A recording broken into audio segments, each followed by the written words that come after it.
Welcome back to my YouTube channel, and today I'm going to be talking about if I was to become an elite athlete again, what would I do differently, and some of my top tips and advice.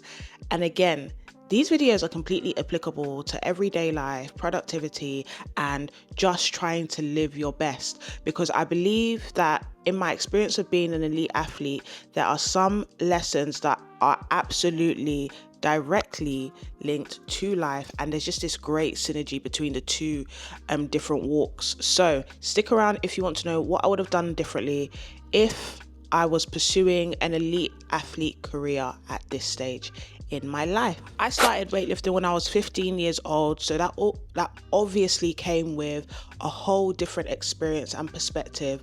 But there's two key facts I want to point out, because I don't think many people know, and I think this would give a bit more context to my journey. So firstly, I didn't have an Olympic dream. I started the sport because it was fun, I was good at it, and it wasn't something that I was thinking I would make a career out of. So that definitely shaped my attitude and my goals towards being an athlete. I kind of got thrusted into that lifestyle, if you kind of look at it that way, instead of like planning my way through. And being 15 years old, basically a child, and navigating life as someone that has now become good at a sport, it was really difficult for me to really plan out what I wanted my career to look like.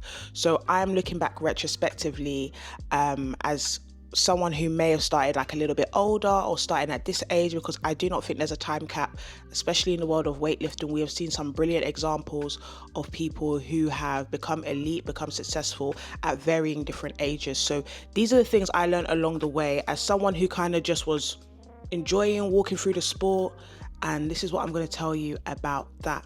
The first thing I would do is plan meticulously. I kind of navigated my career by happenstance, and there was a very short window where I was very intentional and very strategic about how I was to do things. But most of it has been a case of, I feel like it, I do it. It looks nice, I'll try it. Someone says I should go for it, I'll go for it. But there wasn't necessarily a meticulous plan. So as I said in my previous videos, if you're looking to be an elite athlete, you probably want to consider your performance around the Olympic cycles and possibly the Commonwealth cycles. So you're looking at everything within a 4 to 8 year window. That's a very key piece of information, because depending on when you start, you will determine whether, if you have an Olympic dream, what Olympics you're going to be working towards. If you have a Commonwealth dream, what dream you're going to be working towards there. And then you are able to plot what you need to be doing and at what time. I think that part for me, fortunately, my coach, especially when I was a lot younger, my coach would oversee that, which didn't strip the fun out of things.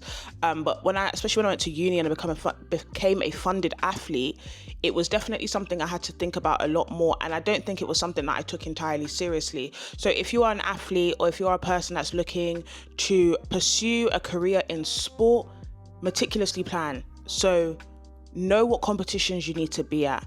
Know the requirements and qualifications. Is there any additional activities and exercises you need to be involved in, i.e. drug testing? Do you need to be on a specific type of drug testing?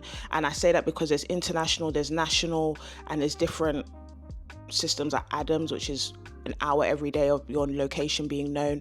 Know about it. Do you need a new coach? Do you need to build out your village? So your physio, your psychologist, your nutritionist. Look at that time frame and plan in that time frame. That's going to be the best way to do it.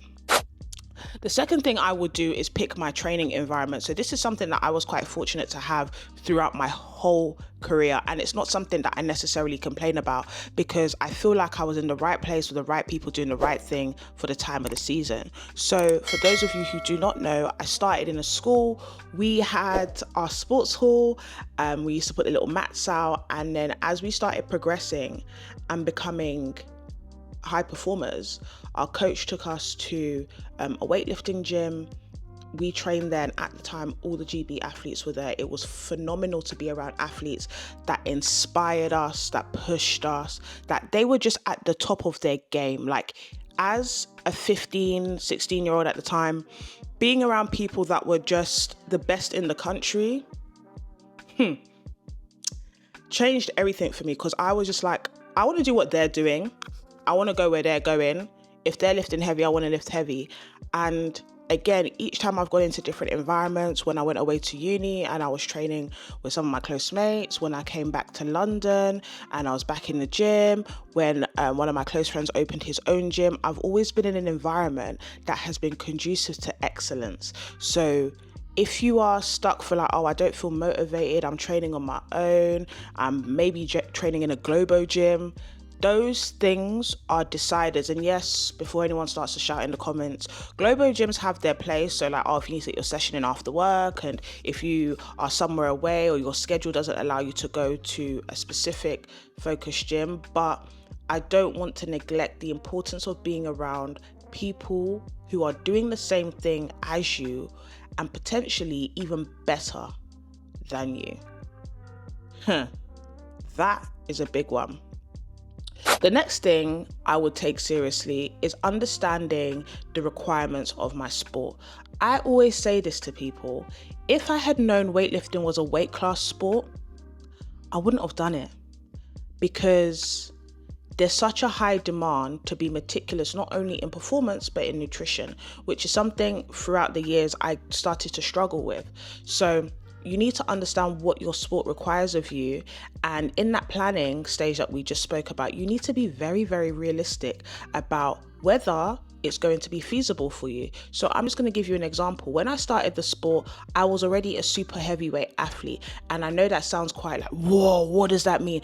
At the time I started, it meant that any female that weighed more than 75 kilos was considered super heavyweight, so was in an open-ended weight class with anyone that weighed more than 75 kilos. So that's me at 15 years old walking into the sport at around 83 kilos. And no, to kind of remedy everyone's thoughts, I wasn't an overweight 15-year-old. I was just my muscly 83-year-old that used to play football and do all the sports. So coming into the sport, most of the planning was under the anticipation that I would remain 75 kilos for my entire career. Come on, be for real, Mike. Be for real. Like, it wasn't factored in. I think the only person that factored in genetics, growth, and just being a human was my coach, who made it quite clear that 75 is not always going to be the case. And the whole planning was around me being 75. So Olympic planning was around me being 75. No one anticipated that I would grow. So what had happened was, by the time I hit like 18, 19, I wasn't 75 kilos anymore. And there comes in my poor relationship with food, because I was crash dieting, protein only diets, 1,200 calorie diets, all of that whilst training. Hungry and cranky. So understand the requirements of your sport and be realistic. So if I was going to go back on that point, I would have looked at, okay, cool. And again, I was younger, so I probably wouldn't have been so like forward thinking, but if I was thinking now and I was like, okay, cool, 75 kilos, I might not be 75 kilos. So what are the next alternatives? And how will I ensure that I prioritize my nutrition and build healthy habits? Because one of the things I'm really dealing with at the moment is having to unlearn some of the unhealthy habits that I experimented with and experienced with whilst trying to achieve this almost fantasy of, oh yeah, I'm gonna do this to be this. So that's what I would do. Understand the requirements of your sport, especially if it's a weight class sport, and just plan. If, say for example, if you are 48 kilos and you know that, okay, there's a possibility that I might increase muscle mass and I'm going to be extremely lean, let me also plan for the next couple of years of potentially moving into the 55 kilo category, whatever the case might be. Understand the requirements of your sport and make sure you factor that into your plan. Next one would be celebrate your achievements at the time. One thing that I definitely look back on my career and almost kick myself for is this excessive humility that I went through.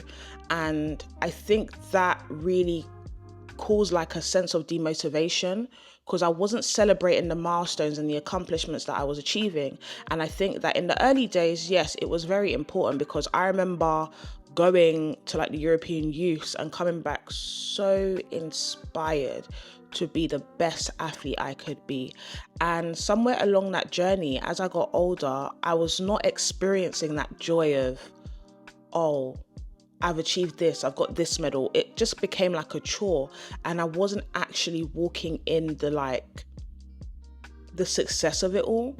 And I think that's really, really important, so that your mind doesn't ever forget about the hard work or the labor that you put into doing well. So celebrate your achievements. If you win a medal, celebrate. If you PB, celebrate. Like, actually get that dopamine hit from being like good at what you're doing and excelling and pushing yourself. That is a really, really big one. And I encourage all people, no matter what level you are, do not take the joy out of the sport by not celebrating you. And again, you can use this in life, like milestones, getting your first flight, getting your first job, getting the job that you wanted, getting onto the course you wanted. You need to celebrate it.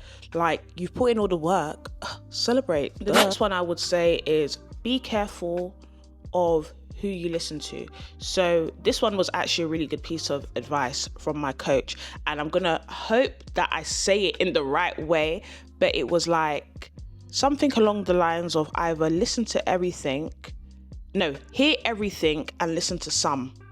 I think it goes that way. So essentially the essence of that is that a lot of people are going to want to give you advice. They're going to see you excelling, they're going to see you doing your thing, and they're going to want a piece of the pie. So they're going to give you advice. And in the most respectful way, you listen, but you do not hear. So we had an identified key people that if they gave me advice, if they spoke to me, if they gave me some counsel, that I would hear and take on what was being said, and we would break it down, we would discuss it. And there's other people that I would just, like, I hear you, and it's like in one ear, out of the other, because you also have to recognize who you're taking advice from, what are their intentions, are they honest, there's so many things that you have to consider, especially when you're in the space of going into a high performance environment. You cannot take on every piece of advice. It would be ill advice. So yeah, pick who you listen to and pick who you hear from. I really hope that I'm saying it in a clear way, but that's how it was taught to me. And the last one I would definitely say is that really get ingrained with teams. So it's a solo sport, and being an introvert, it meant that I really enjoyed the independent and solo aspect of my sport.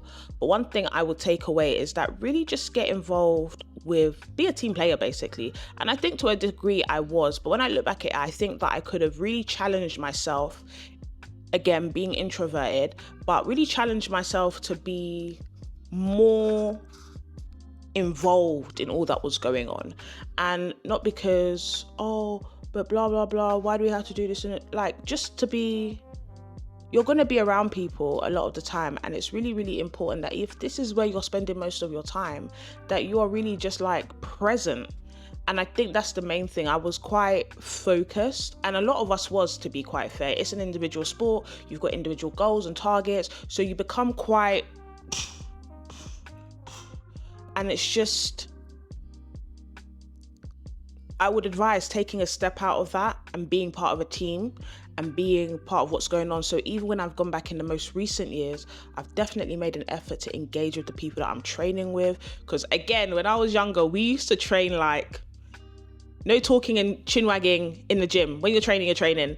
And if you want to have a chin wag, do that outside of training. So that's something I also carried. But now when I go to like the gym, when I go to train with my friends, I just take some time to be really present in that atmosphere. It doesn't take away from my focus now. We got a job to do. But I just get involved. I talk to people, I encourage people, we have a laugh, we have a chat. And I think there's a beauty, especially when you're doing things in an independent sport, in a solo sport, of just being around people and further building out those relationships and friendships. So those are the key things I would do. I feel like I can do a part 2 about this, because I'm sure there's going to be some things I'm just like, oh my gosh, that totally makes sense. But if you've made it this far, as always, drop a brown heart in the comments to let me know that you have made it all the way to the end. And if these tips were helpful, let me know. If you have any questions, let me know. My athletic journey and my career in sport has been something that has been life-changing for me.